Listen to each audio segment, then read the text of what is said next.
দেখছেন যে পিৎজাটা বানাইছি, পিৎজাটা কি কেমন খেতে, কতটা সুস্বাদু। আপনারা যদি একটাবার খেতেন তাহলে বুঝতেন। ঠিক আছে,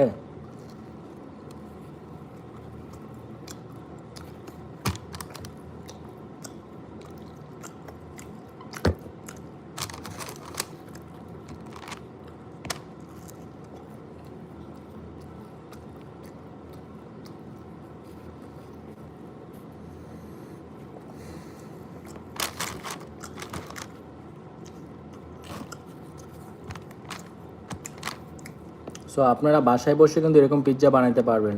আমি আপনাদেরকে রেসিপি সহ কিন্তু দেখাই দিছি। হুম, আমি রেসিপি সহ আপনাদেরকে দেখিয়ে দিলাম, লাইভের মাধ্যমে দেখিয়ে দিলাম কীভাবে পিৎজা বানাবেন।